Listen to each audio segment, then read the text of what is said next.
कुछ अकल है जहाँ घास चरने गई हैं। सास बहू की कहानी। बहू, ओ बहू, कहाँ मर गई? कमला देवी ने आवाज लगाई। वो अभी सारा काम निपटाने के बाद नहाने के लिए गई थी। सास की हर 2 मिनट में ऐसी आवाज सुनने की उसकी आदत पड़ चुकी थी। जरा सी नजरों के सामने से हटी कि सास चिल्लाना शुरू कर देती थी। इस बार आवाज कुछ ज्यादा ही तेज थी। कोई अनहोनी ना हो गई हो। उसने जैसे तैसे अपने ऊपर 2 मग पानी डाला और कपड़े पहनकर बाथरूम से दौड़ते हुए सास के कमरे में पहुंची। अरे मरी, तुझसे एक भी काम ठीक से नहीं होता। कमला देवी फिर चिल्लाई। क्या हुआ माँ जी? बहू ने डरते डरते पूछा। हुआ क्या है, दिखता नहीं जे कमरे में पानी पड़ा है। आज पोछा नहीं लगाया था क्या?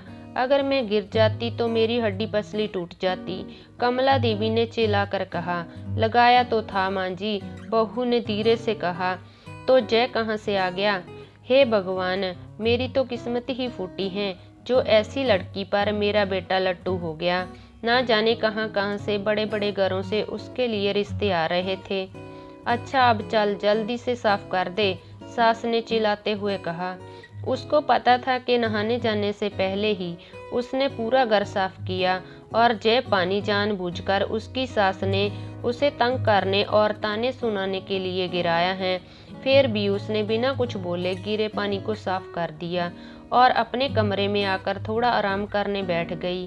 सोचने लगी, सास की चिल्लाहट अब कौन से काम के लिए बुलाने वाली होगी। उसके लिए जय कोई आज की बात नहीं थी। जब से वो शादी कर कर इस घर में आई थी, उसके पति के ऑफिस जाते ही जय रोज का काम था। आज किसी बात पर, कल किसी बात पर, बस उसकी सास को बहाना चाहिए था। अगर किस नहीं मिलता था तो वो बहाने बनाने में माहिर थी। इस रोज रोज की चिक से अक्सर वो तंग आ जाती थी। पर कुछ पति के प्यार, कुछ सास की उम्र और कुछ घर की नई बहू होने की वजह से सब बर्दाश्त कर रही थी। उसे खुद भी समझ नहीं आ रहा था कि उसके खुद के वजूद में इतना परिवर्तन कब और कैसे आया। उसको जय भी याद नहीं कि कब उसके अपने घर में उसकी माँ या पिता ने कभी उससे ऐसे सुर में बात की है। अपने कॉलेज और स्कूल के समय तो वो बिंदास लड़कियों में से एक थी।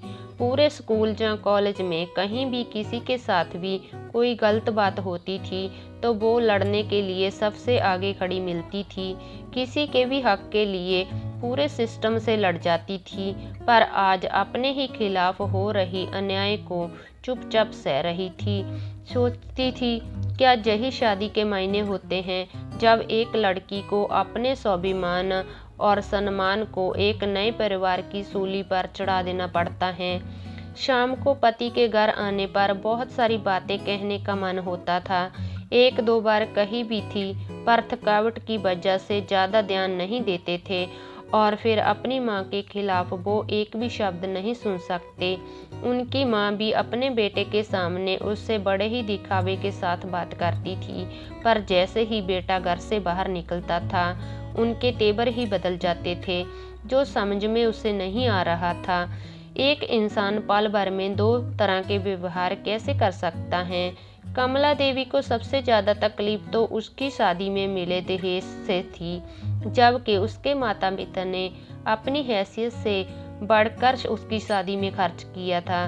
लेकिन दहेज में जहाँ दूसरों से कुछ भी मुफ्त में मिलने की उम्मीदें और अभिलाषाओं का कोई भी अंत नहीं होता है। हर चीज़ कम ही लगती हैं और उसके आने पर सबसे पहले उन्होंने घर की बाई की छुट्टी कर दी और घर में उसके कदम रखते ही हाथों की मेहंदी का रंग सूटने से पहले ही बाकी कामों के अलावा बाई के सारे काम भी उसके ऊपर ही आ गए। और कमला देवी ने कभी भी उसे एक नौकरानी से ज़्यादा कुछ नहीं समझा। कुछ ऐसे ही कट रही थी जिंदगी उसकी। रोज कोई नया बखेड़ा होता था और वो शांति से पूर्वक उन्हें संभालने की कोशिश करते हुए सोचती थी कि जल्दी ही उसे अपने पति और सास के साथ बैठकर शांति से इसका हल निकालना पड़ेगा। पर बस रोज की ऐसी दिनचर्या में सबके साथ बैठकर बात करने का समय ही नहीं मिल पा रहा था। एक दिन वो रोज की तरह सुबह झाड़ू लगा रही थी जब कमला देवी अपने बिस्तर के किनारे बैठी स्वेटर बुन रही थी, अचानक जैसे ही वह झाड़ू लगाते लगाते उसके पास पहुंची, उसने बिना कुछ देखे बहू को जोर से लात मारी और चिल्लाई, अरे कुछ अकल भी है, जहाँ घास चरने गई हैं। जब मैं कुछ कर रही होती हूँ तभी तुझे काम सूझता है। अभी ही मेरे कमरे में झाड़ू लगानी थी तुझे। क्या तुझे नहीं पता कि मुझे धूल से कितनी एलर्जी है। जय आज का उसका नया बहाना था उसे तंग करने का, क्योंकि घर में रोज ही ऐसे काम होते थे और पहले कभी भी ऐसी कोई बात नहीं हुई थी। फिर वो भी अपनी सास के व्यवहार को जानते हुए बहुत संभल के काम करती थी। वो उनके द्वारा दिखाई जगह पर सफाई के लिए जैसे ही थोड़ा झुकी, ना जाने किस जोक में कमला देवी ने जोर से पैर चलाया और वह बहू के कंधे पर जा लगा। जब तक वो खुद को संभालती, उसका सिर सामने की दीवार से टकराया और गिर पड़ी। कमला देवी चिल्ला उठी, क्या हुआ कलमुही, मर गई क्या? उठ क्यों नहीं रही? बचा हुआ काम कौन करेगा? चल उठ। वो उनकी कुछ बातों सुन तो रही थी पर समझ में कुछ नहीं आ रहा था और बड़ी हिम्मत करके जैसे तैसे उठने की कोशिश कर रही थी कि कमला देवी ने फिर ठोकर मार दी और सिर दोबारा से दीवार से टकरा गया। इस बार बहू बेहोश हो गई। सास बड़बड़ाते हुए कोसती रही। जब नहीं उठी तो कमला देवी के हाथ पांव फूलने लगे और तुरंत अपने बेटे को घर आने के लिए फोन किया। पति उसे तुरंत हॉस्पिटल ले गया तो कमला देवी भी साथ साथ आई और एडमिट कराने के समय भी बड़बड़ाई जा रही थी। सब पता है इसके चरित्र का, सब काम कराने के और मुझे तंग करने के नाटक हैं इसके, जिससे घर में कोई काम ना करना पड़े और हम सब इसकी सेवा करें। यूं तो उसका बेटा काफ़ी दिनों से घर में जो चल रहा था सब देख और समझ रहा था, पर आज माँ के ऐसे व्यंग देखकर कुछ ज़्यादा ही परेशान हो गया। लेकिन इस समय उसे अपनी पत्नी की जान बचाने की पड़ी थी। डॉक्टर की तमाम कोशिशों के बावजूद सिर के अंदर कोई नस फट जाने से पहले तो वो कुछ दिन कोमा में रही और अगले ही सप्ताह उसने दुनिया छोड़ दी। वक्त के साथ साथ बातें कहाँ छुपती हैं। धीरे धीरे पड़ोसियों की जुबान पर उसके प्रति कमला देवी के बुरे बर्ताव की बातें सामने आने लगी, जिसमें कमला देवी के बेटे का भी नाम आ ही जाता था।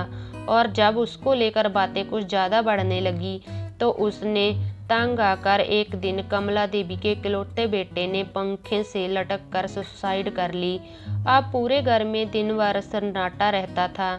कमला देवी कुछ दिनों तक तो लोगों को दिखाई पड़ती रही और अक्सर घर के अंदर उसकी आवाज़ें सुनाई पड़ती थी। अरे कलमुही, कहाँ मर गई? मेरे बेटे को भी साथ ही ले गई। चल जल्दी आजा बहू, घर बहुत गंदा पड़ा है। चल थोड़ा झाड़ू पोछा कर दे। फिर उसी लय में रोते रोते उनकी आवाज़ सुनाई पड़ती थी। बहुत अच्छी बहू थी, कभी शिकायत नहीं करी उसने। अभी हॉस्पिटल में है, इलाज चल रहा है। मेरी वजह से उसका सिर फट गया था। मेरा बेटा भी उसी के पास है, लेकिन अब तो वो ठीक हो गई होगी। अरे कोई तो उन दोनों को वापस ले आए। अब मैं उसे कुछ नहीं कहूँगी।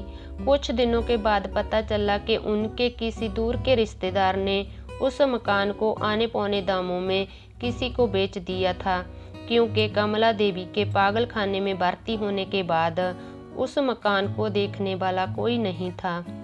पूरी कहानी पढ़ने के लिए धन्यवाद आपका। कहानी कैसी लगी मुझे कमेंट में ज़रूर बताएं। लाइक करें, शेयर करें और चैनल को सब्सक्राइब करें।